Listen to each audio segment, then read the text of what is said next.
देख रहे हैं आकलन न्यूज टीवी।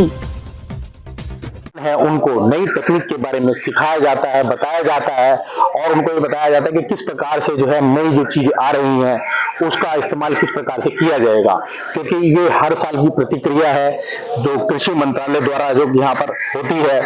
और मैं आपको ये बता देना चाहता हूँ कि अब की जो यहाँ पर जो मेला लगा हुआ है उसमें एक खास बात ये है कि जो भी लोग आ रहे हैं उनमें उत्साह इतना है, क्योंकि जो अब का जो समय आ गया है, जो किसान पहले के किसान में और अब के किसान में अंतर ये है कि वो तकनीक के सहारे आगे बढ़ता है और लाखों रुपए वो कमाता है। एक पहले किसान जो था, जो खेती बाड़ी की नॉलेज नहीं होती थी, उस चक्कर के अंदर उनकी जो फसल जो है खराब हो जाती थी और उनको इतना फायदा नहीं होता था। आज की जो आधुनिक जो टेक्नोलॉजी है उसका सारा जो है वो सभी लोग उपाय कर रहे हैं किसान, और उसका भरपूर फायदा उठा रहे हैं। मैं जोगिंदर डोगरा, आकलन न्यूज पूसा। तो कहीं हम प्रकृति के साथ भी न्याय करते हैं कि हम उन चीजों को संवर्धन बढ़ाने का प्रयास करते हैं। तो ये सारी हमारी उसके पीछे विविधीकरण के पीछे सोच है, जो ये सब इसलिए आयोजित किया। और सब्जियां इसका एक बेहतर विकल्प हो सकती हैं विविधीकरण के लिए। अब जब हम विविधीकरण की बात करते हैं तो इसमें एक बात मैं और जोड़ना चाहता हूँ कि अभी जैसे अधिकांश सब्जियां खुले खेत में लगाते हैं, तो खुले खेत में आप तरह तरह की मौसम की परिस्थितियों को देखते हैं। जैसे इस बार अक्टूबर में जो 20 कुंटल की अपेक्षित पैदावार थी एक एकड़ में, वहां पे 7-8 कुंटल की पैदावार हुई, यानी कि किसान को 10 से 12 कुंटल का सीधे सीधे मटर की खेती में नुकसान हो गया। और ये हुआ क्योंकि भाई वातावरण की परिस्थितियां हमारे राज्य के नियंत्रण में नहीं है। ऐसे बहुत सारे दृष्टांत आपको दिए जा सकते हैं।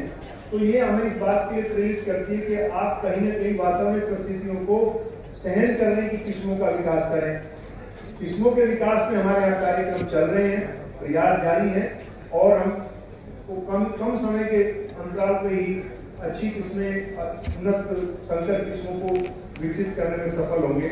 लेकिन उसको हम अगर दूसरी तरह से देखें, आज की परिस्थिति में अगर बदलते वातावरण में हम संरक्षित खेती को बढ़ावा दें, तो हम कहीं संरक्षित खेती के माध्यम से वातावरण की बहुत सारी परिस्थितियों को कम समय में उनको हम निपटान कर सकते हैं उनसे।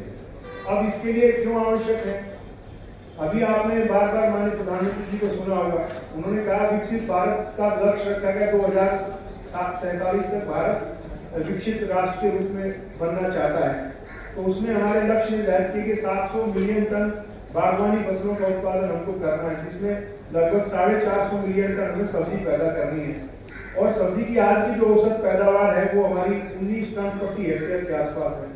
तो हमें अपनी जो आज का वर्तमान उत्पादन का स्तर है 215 मिलियन टन या 217 मिलियन टन के आसपास अभी सब्जियों का है, तो हमें इसको दुगना करना है। हमारे पास सिर्फ वर्ष है, आज हम 25 में 22 वर्ष का समय हमारे पास है, 22-23 साल में हमें अपने सब्जी उत्पादन को दुगना करना है।